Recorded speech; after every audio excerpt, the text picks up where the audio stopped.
Hello, you're listening to Riverside Radio, live from the Merton Art Space in Wimbledon Library for the Merton Leadership Debate for the local elections 2022. I'm Stephen Meadow, your news editor here at Riverside Radio, and I'm looking forward to an evening with the candidates. If you're listening from home, you can also follow live on our social media channels. Just search at This Is Riverside on any social media. If you have any questions, be sure to ask on our social media channels and tag us in any questions. With any time we have left at the end, we'll answer as many as possible. I'm joined on stage by Council Leader Mark Allison from the Merton Labour Party, Merton Conservatives leader Councillor Nick McLean, and Merton Liberal Democrat leader Anthony Fairclough. One thing we should mention is that we did invite the Merton Green Party and the Merton Park Ward Independent Residents Group, but they declined our offer. We will begin tonight with opening statements from all three, so Councillor Allison, if you could kick us off. Thank you, and for the last 2 years my top priority has been to keep Merton safe. We came together, we kept to the rules. Now, as we come out of the worst of the pandemic, Merton needs a new agenda. We're spending more time in our communities, our parks and town centres. Most are lovely, but some can be so much better, and Labour is taking action. Merton now fines more people for littering and fly tipping than any other council in the country. We've opened a new leisure centre and library at the same time that Lib Dem Kingston has been closing theirs. And Merton now has the country's most generous council tax rebate scheme. I see the impact of the Conservatives' cost of living crisis at the food bank I run. So low-income families here pay nothing compared to hundreds of pounds in local Conservative and Lib Dem areas. And why is that? Because here in Merton, Labour is on your side. Councillor McLean, kick us off next. On 5th of May, we have a choice to make. It's an important choice about who runs our local council. It's important because it will decide the future of our community. It's about who will deliver our key services, who keeps our streets clean, who fixes our roads, who looks after our high streets, who keeps our neighbourhoods safe, and about who will keep our council tax as low as possible. In Merton, Labour has run the council for 12 years, and they have failed to keep the streets clean, failed to invest in our town centres, and made life harder and more expensive for motorists. They don't listen to residents. Well, folks, it doesn't have to be like this. A council run by local Conservatives would clean our streets, target crime, rejuvenate town centres, stand up for motorists, reform planning, and support young people. We will listen to and work with residents and provide real value for money. Conservatives focusing on action to make a difference to our community. Our borough could be so much better. So vote for your local Conservatives team, and together we'll change Merton. And Councillor Fairclough, if you can go next. Thank you very much. So, in politics there are two big stories: continuity and change. Now in Merton we've had a Labour administration that's essentially been in power since 1990. So if you want to see a difference, you're not going to get it from them. So I'm here to tell you about the kind of change that we Liberal Democrats want. We want an open, competent and caring council. Open in that it's clear in its reasons for action, doesn't try to blame others for its mistakes, nor mislead about its opponents' proposals, and one that listens to what residents want. Competent in that it can get the streets swept and the bins collected, and it isn't taken for a fool by its commercially savvy contractors, and is strategic and looks to the future. And caring in that it supports schools and social care services, treats people as individuals, provides support for renters, works to combat the cost of living crisis and the climate emergency. But it's also about leadership. What kind of people do you want in charge? Now I hope you can use tonight to get an insight into our characters. Thank you. Perfect, and now we're going to come to the most important part of this evening, which is the audience's questions. So first up, we're going to go to Mark Gale from Merton.TV to ask his question. Hello, will the administration have a suitable cabinet member in place for finance after the election, after a combination of underqualified and resignations from the last 4 years that's seen a government bailout after a £38 million dedicated school grant overspend, the closure of home building company Merton after a £2.1 million loss and other failures in the council? Thank you. Councillor Allison, if we can come to you first. Well, I'm afraid that's a complete misunderstanding of the situation, particularly on the schools. In fact, what's happened is that Merton has achieved something incredible. We have long said that the Tory and Lib Dem coalition was not funding our special needs education in Merton service properly. And when I was responsible for the council's finances, I had a choice: cut funding on services for our most vulnerable children, or set money aside in a special reserve and challenge the government to give us more. The Tories, and even some of the Lib Dems, said I was wrong. But after many years of trying, even the government has now admitted they were not paying us enough. And now Labour will build a new school for our most vulnerable children. So don't listen to anyone who says getting £30 million is bad news. It is a triumph, and I'm really disappointed that Boris Johnson's local Conservatives and Paul Kohler's local Lib Dems failed to support our children. Only Labour is on your side. Nick, if we can come to you next. Okay, well, to answer Mr. Galloway's first bit of the question, yes, we will ensure that we have a competent finance cabinet.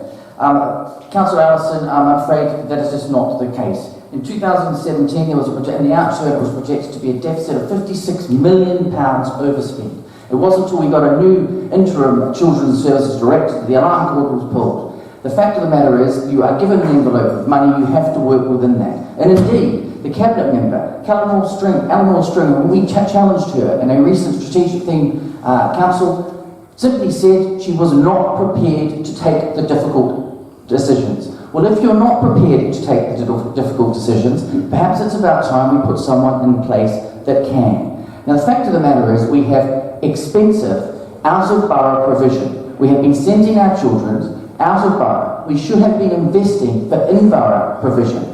Parents want their children to be close to them. They don't want them being sent out of borough. In 2019, we put down a motion for the Watley Avenue to be converted to special needs. It was not supported by Allison. It was Councillor Allison. It was and his Labour administration. It was only in recent times, after the Department of Education has to come in. And let's be quite clear, the Department of Education is providing £23 million bailout. The council has to find the other monies, but they've also taken under strict control on how that is going to be managed. That is dealing with the overspend. It is not the deficit. It is not dealing with the current in-year overspend.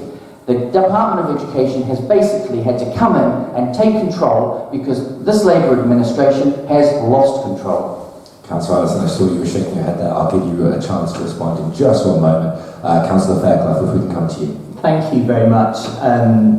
I think something we're going to hear a lot tonight is why it's somebody else's fault rather than people in charge, which I find slightly strange. But to answer the question, and maybe to provide a bit of background information, basically lots of schools around the country, lots of councils around the country have run up deficits because the money they get from the government for schools, and particularly special educational needs, isn't enough for the money that they're spending. And they're running up deficits. This is called the deficit in dedicated schools grants. And what we've basically seen here in Merton since 2016 is a massive increase in the number of pupils needing special educational support, a doubling since about 2016. And I think we really need to look at why and what that is, because that's where the cost is coming from. And so we need to look at the cause of that rather than simply try and solve the what arises out of it. So the government has taken almost 2 years to help us find a solution to this. I've been talking to officers for almost 2 years about this deficit, and nothing much has been happening. As Nick said, a lot to do is with sending children out of borough, and we do need to look at that, and the council is beginning to look at that. But I think we really need to be looking at why it is that a lot of our children are needing this support. Post-coalition, I can only see it. Post-pandemic, I can only see it getting worse, and I'm yet to see anybody talking about that. So, Councillor Allison, I'll give you your opportunity to respond now to the next point. It's just very damaging to politics when politicians' words are taken out of context. I think the key thing to remember here is that we have persuaded the government to give £30 million extra to Merton's children, our most vulnerable children, so that they can get a decent education that they deserve. And that is not something that we should be ashamed of. It's something we're very proud of, and it shows the difference that a Labour council can make in this area. More money for our children who need it the most. I see you want to say something there, go ahead. What Councillor Allison is doing is actually conflating deficit and the in-year overspend. The money that has been provided by the government is to deal with the deficit. We still have to get the in-year overspend in place. And to give you an example, like Councillor Fairclough, we've been speaking to officers over this for a number of years now. An example of what could have been done.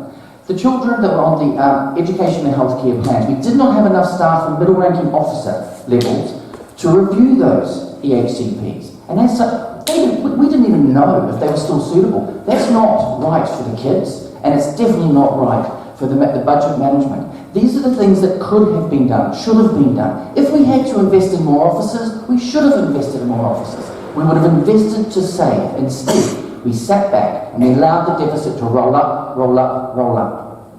I'm afraid we've run out of time on this question, so we're going to move on to the next one.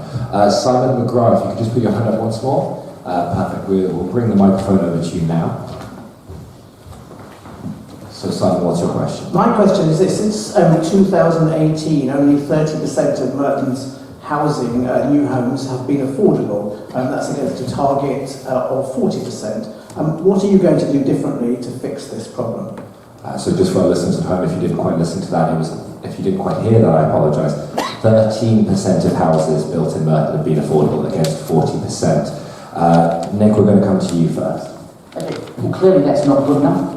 And we do have difficulties with the way the planning committee, the planning department is run in Merton. And we do have a situation, I know that Councillor McGrath sits on that planning committee, where we've got developers bringing forward applications without doing the viability study, and then when we get to the position for planning apps, they are unable to hit the viability study requirements because it becomes unworkable for the developer because they have acquired the land at too heavy a price.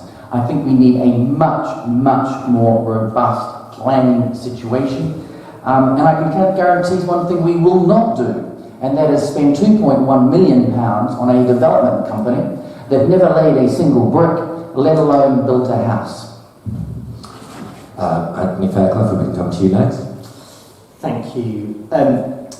When he was publicly discussing affordable homes, a Labour councillor recently said, "We admit that Merton, unlike his neighbours, just can't hack it." And I think, frankly, we should be embarrassed that we've only had 13% affordable housing built. And I'm sure in due course we'll hear why it's the 2010 coalition government's fault. Frankly, we're here now. We have things to deal with. So much can be done by the council at the pre-application stages. Officers negotiate with developers about the developments that come forward and the amount of affordable housing in them. They need to vote robust discussions. But it's carrot and stick. We need to look at the money that we can give to developers to encourage them to put affordable housing into developments. So, for example, contributions are going to be taken from small sites instead in lieu of affordable housing that can be put into bigger developments. The council's own sites are going to be turned over to affordable housing if we can find developers that will take it on, and we need to find a carrot to enable them to do that. We need to work with registered housing providers to make sure, these are the people that manage social housing, to make sure that they will take on smaller numbers of social housing. They usually won't do it with less than 50 homes. We also need to be robust in planning committee. It's not a committee where party politics plays a part. Councils and council leaders shouldn't be indicating that more affordable housing will be approved. It's quasi-judicial. But that said, when things are appealed, we need to go to the government inspectors and challenge them on this rule. If they're going to overturn local decisions that something's rejected because there isn't enough affordable housing, well, it's a government target. So we need to make sure that we're being robust at all levels, as well as using carrot and stick to work with developers. Thank you. Councillor Allison, if we could come to you. Yeah, I'll thank Councillor McGrath for his question. Labour's manifesto is absolutely clear. We will approve building more affordable homes than in any other period this century. Many of the people who attend the food bank that I run live in bad housing, and changes made by the coalition government of the Tories and the Liberal Democrats have made things so much worse. First, they slashed funding, and then they changed the rules so that targets only apply to large developments and are only up to 40% subject to viability. Now, we desperately need a new Labour government to change the rules established by the Tories and Lib Dems. But until then, 25% or 30% of something is still better than 40% of nothing. And we also need a council that approves affordable homes. And the Tories and Lib Dems have voted against thousands, including Councillor McGrath voting against them. And I am also making sure the council puts our money where our mouth is, with £2 million, £2.1 million for around 100 affordable homes on council sites and tens of millions of pounds on other estates, all of which have been opposed by the Lib Dems and Tories. That's the difference that having a Labour council makes. Councillor Fairclough, I saw you wanted to say something to that. Thank you. Well, 25 to 35% of something is certainly better than nothing, but we have 13% and we've yet to hear a plan of why that's going to be any different. I'm frankly a little bit worried that Councillor Allison is saying that they will approve more affordable housing. That would be, in fact, illegal to dictate to the planning committee what it can and can't approve. So I hope that's not what he's suggesting. But what he isn't suggesting is a plan of how he's going to do this. He talked about bad housing conditions. I think he's quite right. There are a number of homes, especially those rented homes in the borough, that are in absolutely appalling condition, including a number in Mitcham, especially Mitcham Eastfields. We've had a Labour council since pretty much 1990, with the exception of 4 years. What have they been doing? It took the ITV news reports before they cared about it. It's just not good enough. So, as I said at the beginning, if you want change, you're not going to get it here. Thank you. Okay, I think it's time to move on to the next question. PJ Sutton. Good evening. With so many residents in Merton volunteering to look after parks and gardens, and with so many folk after the COVID using green spaces for so many reasons, including their mental health, would you ensure in the future that any green space of a certain size in Merton has a water supply so the gardens and parks growth can continue for all to enjoy? Councillor Allison, if we can come to you first.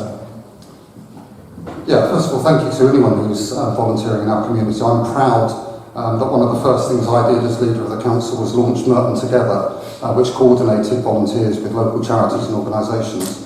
And it was fantastic. It's been fantastic to see the community in Merton come together, doing things like organising mutual aid groups to get food and medicines to neighbours who are isolated or vulnerable. It's been great to see things like AFC Wimbledon fans creating the Don's Local Action Group. And as I said, my wife and myself, we helped set up a food bank. Now, lockdown has made us all value places like our parks and open spaces even more. And the volunteers who help make them such great places are really, really valued to me. The council has already worked closely with park volunteers. So if any group needs water in order to carry out its work or maintain areas nicely, I am happy to look into what's possible within reason, of course. But people love our parks and open spaces, and under Labour we want to keep it that way. Councillor Fairclough, if we can come to you next. Thank you. There's certainly all sorts of green space in the borough, from the Commons, Mitcham, Wimbledon, Cannon Hill, gardens like South Park Gardens, recreation grounds, cricket green. But there's also grass verges, tree pits and allotments. So formal friends groups and informal volunteer groups do much, and lots of people do lots. And I think this question is generally about how to make it easier to get involved in these kind of things, and more generally. So the benefit is really that it actually brings people together. They meet more neighbours, they get more invested in the community. Now, I'm vice chair of my local friends group for a recreation ground, and we deal with the council's contractor, ID Verdi, but it can be a bit like wading through treacle. It took me months of badgering them before we had access to storage facilities for hosepipes. So it's actually about how the council manages and measures their contractor and sets the expectations. And Nick, we can come to you. Well, first of all, I'd like to thank Councillor Allison for thanking me, because I'm one of those volunteers that have planted, along with my Conservative colleagues in Cannon Hill, 13,500 daffodils over the last 24 months, and have worked with friends groups. And indeed, we've set up, we've got a lot of activity around our parks, but we believe our high streets need looking after as well, as is why we've set up the Friends of Martin Way, actually an urban road friends group. Look, I'm with Councillor Allison on this, and that it's a great idea, and we'll do anything that we can possibly do to aid the infrastructure around providing the water. And of course, absolutely, it is all about community. And again, I agree with Councillor Fialikoff. I think the council can do a lot more to work with Friends Group and make things easier. It's very nice to have some agreement on stage. I'd just like to remind our listeners at home, if you're listening to the Merton Leadership Debate, follow us along on social media and make sure that if you have any questions, do tweet, tag us in it, and use the hashtag Merton Debate. So moving on to the next question, Jack Logan.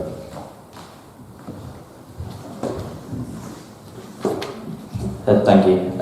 I've recently just moved to the area, so I'm not familiar with your records or your proposals or anything, so I kind of just wanted to know what you think makes Merton a good place to live and what we are going to do to make it even better. Nick, if you can kick us off this time. Okay, look, Merton is a wonderful place to live.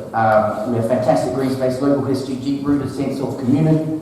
However, under Labour Merton, it has declined. Anyone that's walking around the streets, certainly in Cannon Hill, I know there are some Cannon Hill candidates sitting here, I'm sure they'll, from other parties will confirm that with me. And I think we need to reverse that. We need to, my vision, I would love to have a Mitcham village, Morden village and a Wimbledon village, all of the same standard. That's where we have to be. We have to open our, and really invest in taking. We have a wonderful opportunity come May the 6th. And town centres are a complete and utter priority for us. Well, everything's a priority. I'm never someone who believes in priorities. I think everything needs to be done. But one thing that must happen is that we must protect Wimbledon's skyline from buildings that are 55 metres tall, way too tall, already breaking the Wimbledon future plan that was placed. First time out the gates, and the planning committee, Labour-dominated planning committee, decided to ignore it. And before my friend just sitting here, Councillor Fairclough, comes in, the Conservative group absolutely does not agree with tall buildings in the centre of Wimbledon. Thank you.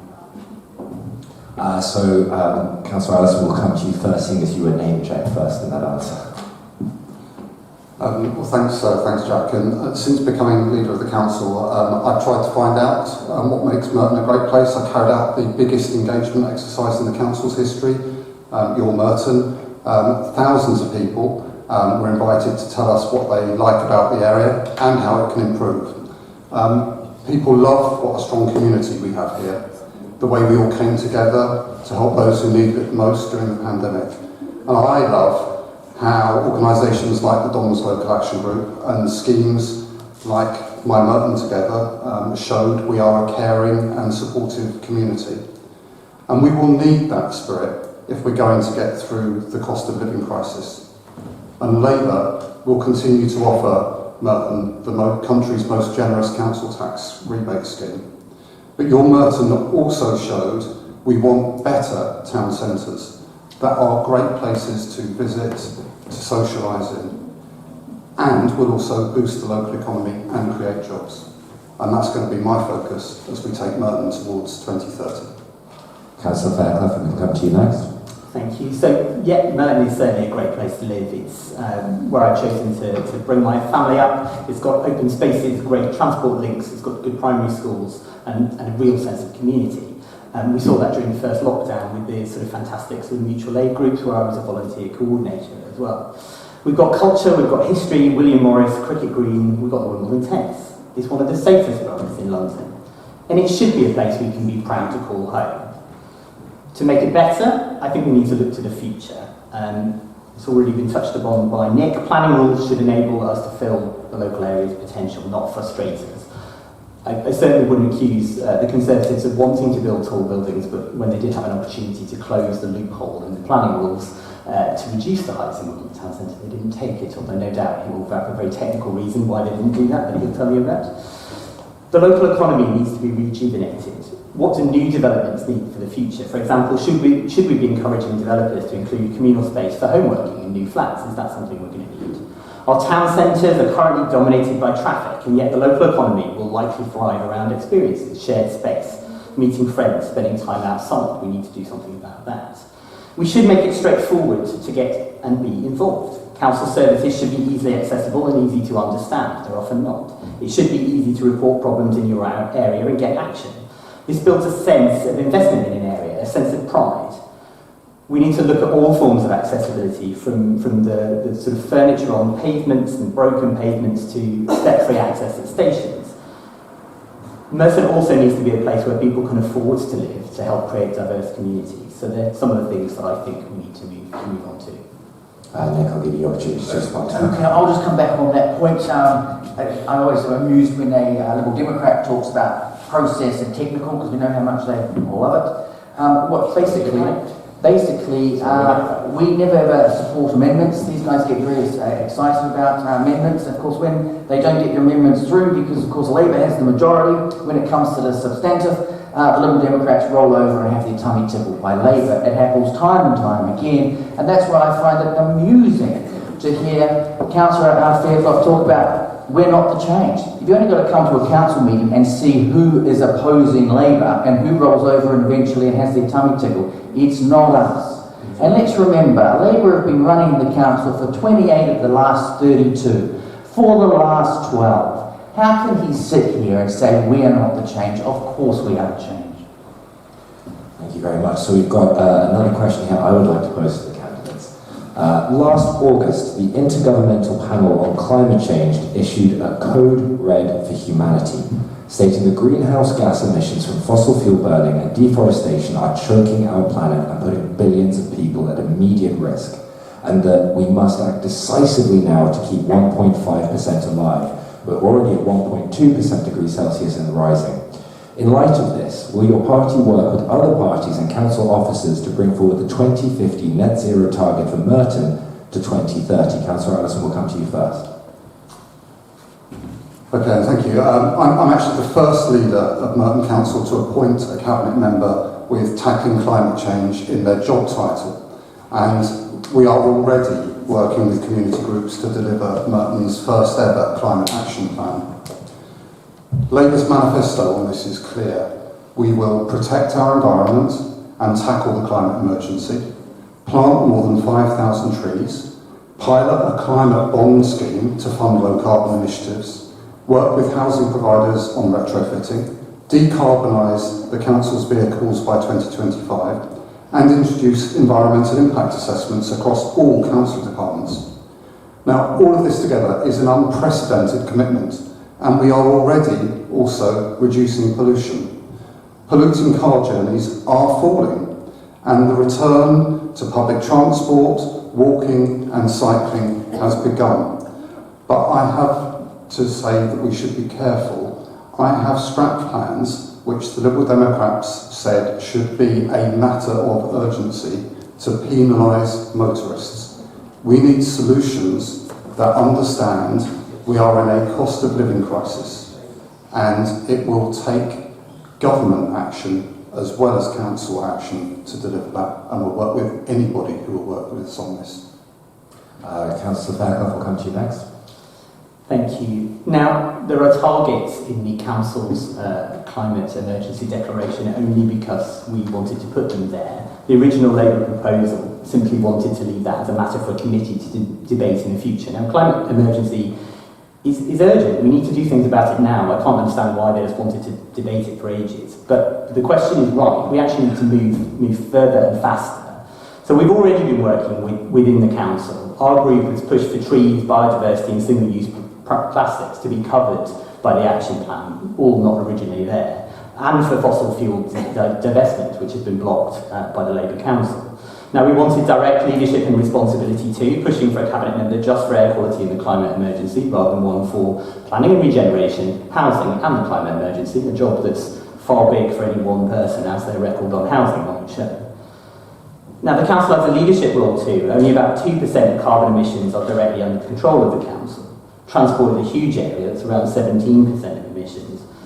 We have to create an opportunity for people to be comfortable in making the right choices, so we need better public transport, accessible strategic cycling routes, and where traffic interventions are considered, and only where they are considered, they need to have the support of residents, their aims need to be clear, their effectiveness trialled and measured. Too much of the council's approach is ad hoc. The cabinet member literally said that success in their transport scheme was if there was one fewer car owned. I mean, it's just not good enough, is it?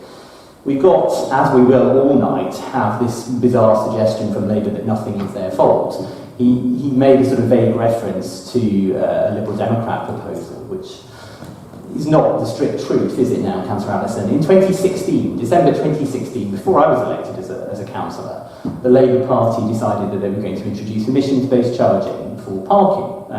Fair enough, that might be something good, that might be something they could do.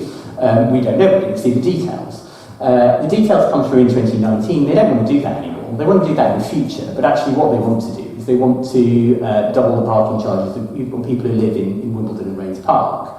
Now, I think that's really damaging. It creates this, targeting one part of the borough creates a sense of injustice, completely undermines the climate emergency response. They then had some other changes they wanted to bring in, which we also opposed, and then just before the election, we turned around and said, well, our fault, so how much power I have? Who knew? On the other side of things, we've got a really damaging culture war where groups of people are played off against each other, talking about hard-pressed, war against motorists, which is what my Conservative colleagues wants to do. Running your entire campaign about that completely upsets this. We need consensus. These are difficult issues. We need a mature approach and not people swinging bats at each other. Now, I'm as guilty as anybody else of doing that. I've just done that. But that's because this is what I'm faced with, so I need to react more calmly to try and build that consensus. But, come on, guys. Stop trying to blame other people for either your mistakes, Councillor Allison. Stop trying to run your election campaign around, blaming other people for things that really aren't the case. Okay, well, thank you very much. This is a motion put down in 2019 by the Liberal Democrats. Do you want to read all of it? Clearly calls, urgently bring forward proposals for parking charges based on emissions. Instead of charging for Wimbledon and Rains Park. Councillor Fairclough. Interrupt you. Councillor Fairclough, I'll give you a moment to... Step back and listen. Oh, and it gets better. Engages with the Mayor of London on extending the ultra-low emission zone to Merton, or the possibility of a mini-ULEZ for the borough. Signed by Councillor Simon McGrath at the back, Councillor Anthony Fairclough, I believe that's you, and Councillor Carl Quillen. Of course, Carl Quillen at that time was a Liberal Democrat councillor on Merton. He's now a Labour councillor on Merton Council. So if you ever needed a perfect example of vote yellow, you get red. There you go. A vote for him, Councillor Fairclough, is a vote for Allison. Councillor Fairclough, I'll give you a minute to respond in just 1 second, but Councillor Allison, I'll let you respond to Councillor Fairclough's point first. Would you say it was an ad hoc basis you were approaching these things on? Yes. Sorry, I thought you were asking a question of Councillor Fairclough. No, and I think that what we see here now is that there are disagreements between the political parties, and it's very good that a Liberal Democrat councillor, Councillor Carl Quillen, has disagreed with the leadership of his party to such an extent that he's decided to join the Labour group in the council. I think that's absolutely fair reflection on his view of how it was being, how things were being run.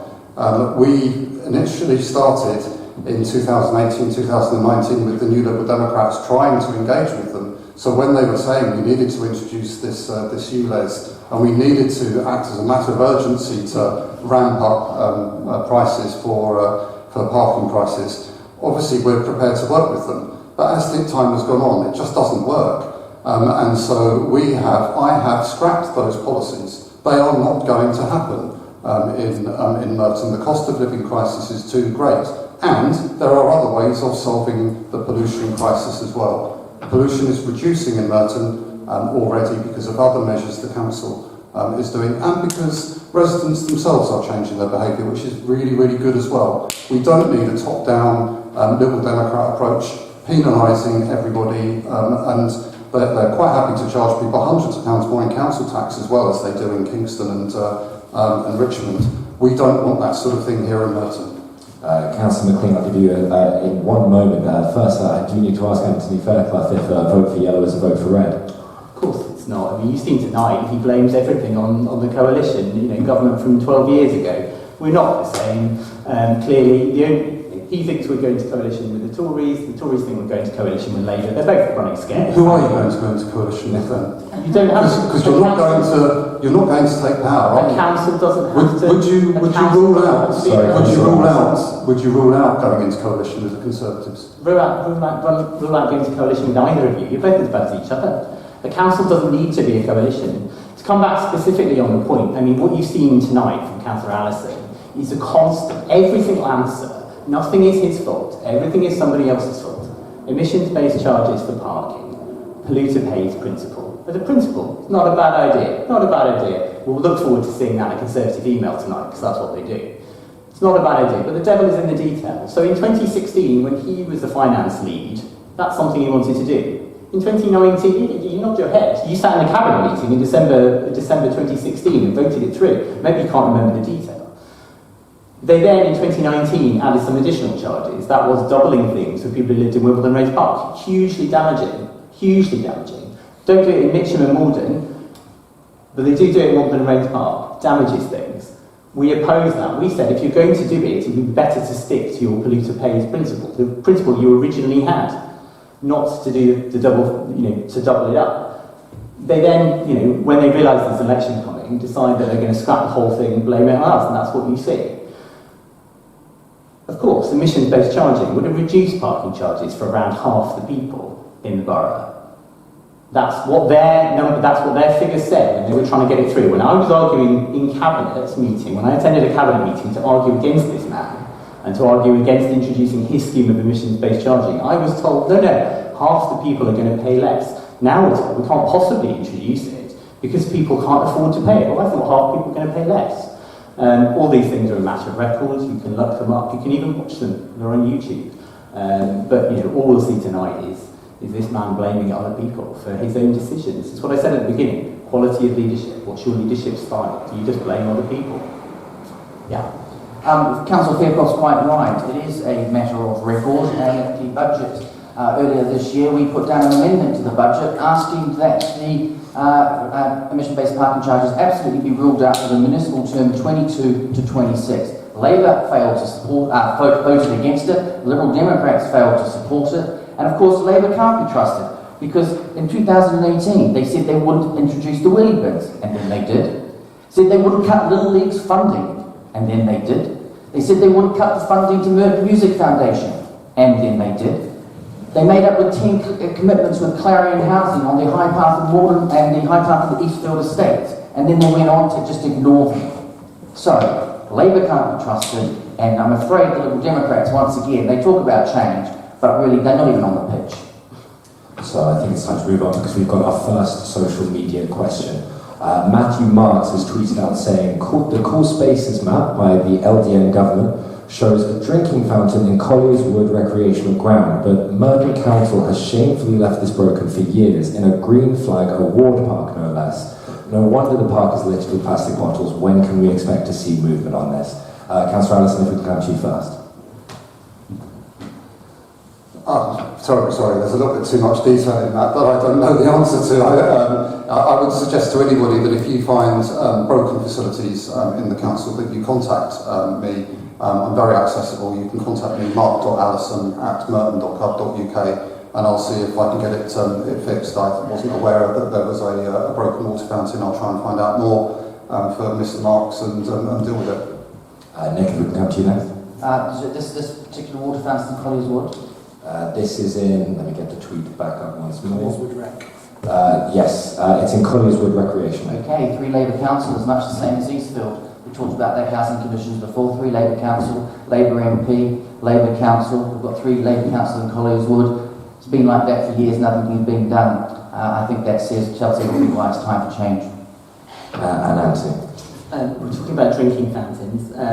There's one in Rains Park Town Centre as well. Mark Allison, if you can take that up as well as the College Book on, that would be great. And I do have another one in my email box here from one of our listeners, Susie Hicks. I live on a very busy main road where there is supposed to be a 20-mile-an-hour speed limit. There is no enforcement and the limit is widely disregarded. I understand from an email that the Conservatives propose to increase the speed limit on all distributor main roads. What did each of the panel propose to do to help the residents on main roads? Seeing as the Conservatives have been mentioned in the email, Nick will come to you first. Okay, what we are proposing is to consult. There wasn't wide consultation on the 20 miles an hour and on bus routes and distributor roads. If there is resident support, and we do believe that it's the right thing to do, then yes, we will look at that, because I don't believe that was widely consulted. The reason it's not been enforced is the council cannot enforce it. It's down to the police. And we asked the public question. Frank Pocock, who is standing in the Cannon Hill Ward, asked the public question, how much did it cost to implement the 20 miles an hour? £278,000. We implemented a policy that we cannot enforce. I'm afraid that it's just no good. And what we've now got in a situation here is we are actively encouraging people to break the law. You're right, they're not sticking to 20 miles an hour. And then when they get off the distributor roads and onto the smaller side residential roads where people should be doing 20 miles an hour, they're not. So I think this policy has worked against itself, and I think we need to have another relook at it. And it most definitely did not go through an adequate consultation process. But we are not having a blanket rise, it is a consultation. Councillor Allison, if we can come to you next. Yeah, we've spoken to a lot of residents over the years about speeding cars, and there is a great deal of concern, it must be said, about the safety of children in particular if they're hit at high speeds. And so there is support for 20 miles per hour zones across most of the borough. And I was quite pleased the other week to join in with the police on a speed check along Hayden's Road. And Councillor McLean is absolutely right. We don't have the power to enforce, but we are able to write to those who we caught speeding, and we were able to remind them about the consequences of driving fast. And we would like to have the power to enforce. And he notes that it's ridiculous that we don't have the power to enforce, but it's very easy to get the power to enforce. He could speak to Stephen Hammond, who's an MP in the governing party in Parliament, and they can bring in a rule that allows councils to enforce speeding at 20 miles per hour. And then that would be a great way for us to help ensure that the children of Merton are safe. Councillor Fairclough, if we can come to you. Thank you. So 20 mile an hour speed limit is essentially a health and safety measure, as well as a sort of environmental measure as well. Reducing speed limits reduces the risk of collisions. It also reduces injury during collisions. So it's an important aspect of the council's transport policy. Enforcement is a problem, as has already been mentioned. I mean, what our councils have been doing is talking to some of the local construction companies, concrete company as well, to try and get them to liaise with their drivers, make sure they're keeping to the speed limit, making sure their vehicles are safe. So that's part of it. We need the government to look at enforcement, as has already been mentioned. I wanted to come back on this speed limit and distributor road point. I think the Conservatives are possibly a little bit confused. Councillor McLean talked about the smaller side roads after you move off the distributor roads. Distributor roads sounds like big roads, but it's not. It's a technical term. It actually means lots of smaller side roads, many of which have schools on, like one in my own ward, Dundonald Road in my own ward, which is a small road which has a school on it. These aren't roads where we should be talking about increasing the speed limit. It's absolutely bonkers. Again, this is part of this whole kind of culture war kind of election campaign that's being fought, where we're pitting one group of residents against another. It's bizarre. So yes, to come back to the question, we need to do more. We're hampered by the lack of enforcement because the enforcement lies with the police, but there are things that we can do. But even just implementing the limit, actually, broadly speaking, the evidence shows it brings down the average speed limit, even if it's not to below the limit. It does actually bring down average speeds, which will have some of the benefits of the scheme. Nick, you had the dubious honour of being name-checked by both of your counterparts here. Is it as simple as writing to Stephen Hammond? Of course not. But look, I just want to be quite clear that there's a consultation. I actually mentioned bus routes. But I think that I think there's a danger here of this policy working against itself. and that we are displacing traffic off busier roads onto smaller side roads where people should be doing 20. Of course they should. We have to look at the policy. It's been bedded down for a while and see if it's working. Now, I know in Cannon Hill where I represent Parkway, Elmwalk was always a bit of a rat run, but Parkway's got a lot more people because there's no reason now to stay on Grand Drive. And as far as the environmental point, I mean, surely getting traffic moving fast, getting it from A to B, it is better for the environment than clogging it up, the major arteries. I mean, I find it just bizarre that once again the umbrella environment has just been opened. But both of your counterparts are shaking their head. I'll give both an opportunity to respond. Councillor Allison, if we come to you first. I find it slightly peculiar use of science to suggest that pushing the motor of your car even harder is better for the environment. But whatever. This is about safety, and I don't think it's right that we should make our roads less safe for our children. And I think that the Conservatives should really reconsider their policy on this, and I really would like them to speak to Stephen Hammond, the local MP. I don't see why they can't, to ask which councils across the country, including Conservative councils across the country, are asking for, which is the right for councils to be able to check speeds of vehicles going over 20 miles per hour and fine people who break the rules. It's important to stick to the rules, as we've discovered over the last year. And Councillor Fairclough, we are approaching our last 10 minutes, so if I can just get you to come back to this very briefly. I mean, you heard it here, didn't you? It's an environmental measure to drive quickly, apparently, according to the Conservatives. I mean, it's a little... and we have galloped through our questions. We have 10 minutes left. One of our very own volunteers, Tom Hopkinson, is a Merton resident here, and he has a question for you. So Tom, if you can give a question. Thank you, Stephen. This is a question. I'm a Wimbledon Park resident, and I know that many of my neighbours would also like to ask this question. It's about the All England Tennis Club's proposed expansion into Wimbledon Park, and specifically for them to reacquire their land within the golf course and to build another show court and related structures. So residents are upset, understandably, about the extensive proposed building, the huge changes to the park, trees coming down, and so on. I understand that the issue will go to Merton Planning after these elections. If you were elected and sat on the planning committee, what would you like to see happen? Do the three of you have any different outcomes in mind? And I understand that there's a covenant where the club supposedly agreed not to build on the land. Is that correct? Councillor Allison, will come to you first. Yeah, there is a covenant on the land to protect the interests of residents, and quite rightly so. It's a legal matter though, and presumably the All England Club have received legal advice. We don't know what that is. So we'll wait and see what their proposals are. Some of the proposals look very interesting and worthwhile, including opening the park to the public for the first time in the history of the park, allowing public access to it, and creating a real biodiversity centre, which could be really interesting. And there'll be many more trees planted than will be taken away. So all of these environmental gains could come to fruition. And may actually be much better for the community than a private golf club that only a very, very small handful of extremely wealthy people can use. But I don't think that there's enough detail about the rest of the plans for us to be able to say at the moment. So we need to wait and see what would emerge.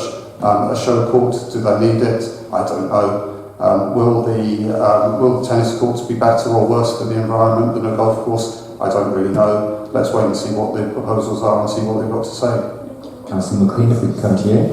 Well, obviously on the planning question we cannot answer because, as Anthony said on a number of occasions, it is quasi-judicial. What I can say though, and I'd like to clarify a point as well for the Liberal Democrats who put posters around everywhere, it's actually the Wimbledon Golf Club, not the Wimbledon Park. We need to get that clarification. You're right about the covenant too. And that's why it was so disappointing and naive of the Liberal Democrats to bring a motion to council.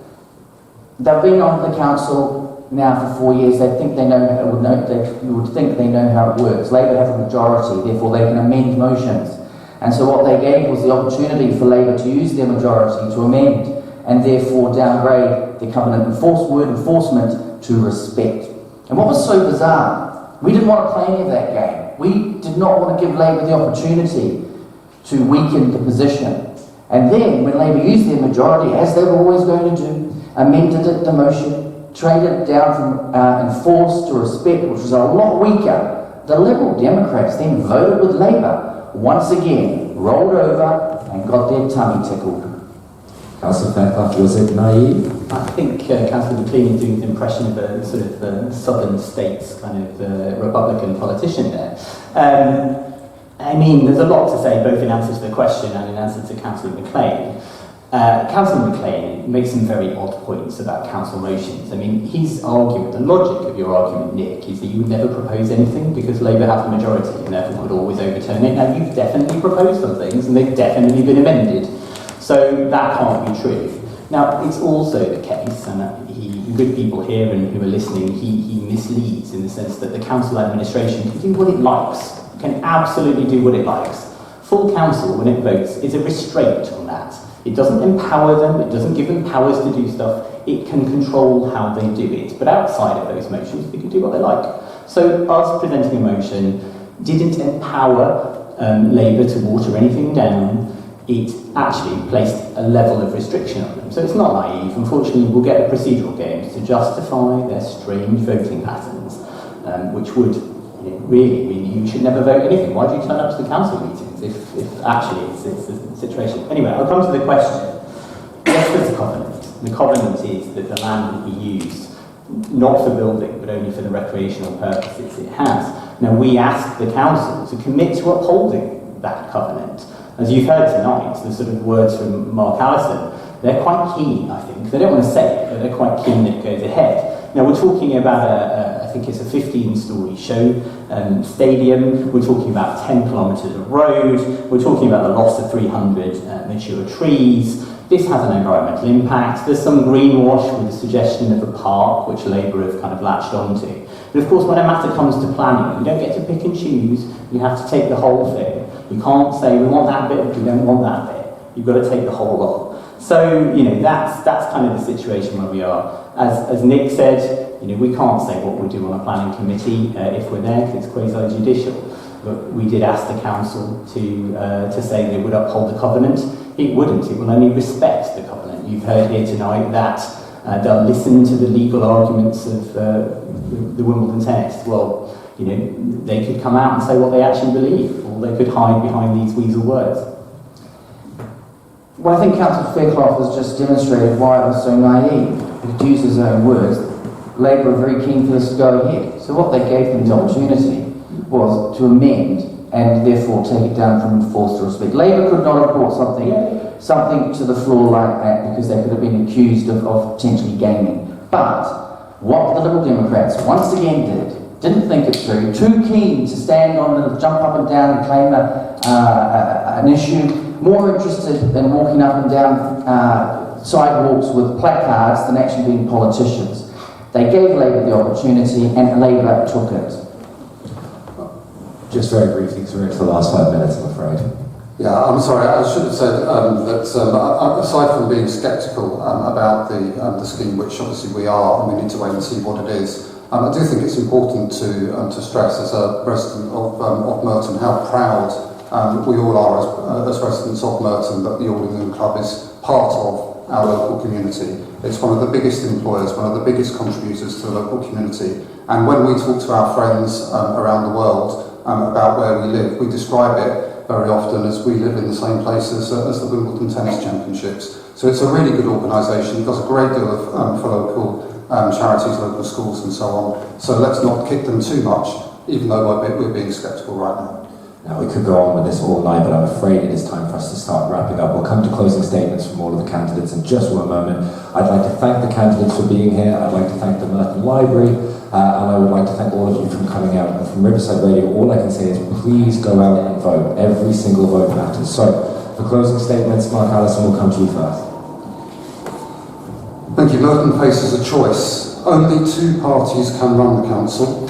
Boris and Rishi's local Conservatives, or a Labour Party that's seen Merton safely through the pandemic so far and that you can trust to be on your side. Labour Merton fighting to save St Helier, or Boris's Conservatives trying to take services away. Labour Merton with the country's most generous council tax rebate scheme, or Conservatives who avoid tax themselves but charge the poorest hundreds of pounds they just don't have. And I know the Lib Dems had a good result 3 years ago. Frankly, if it was a choice between the Lib Dem and Jeremy Corbyn, even I might have thought twice.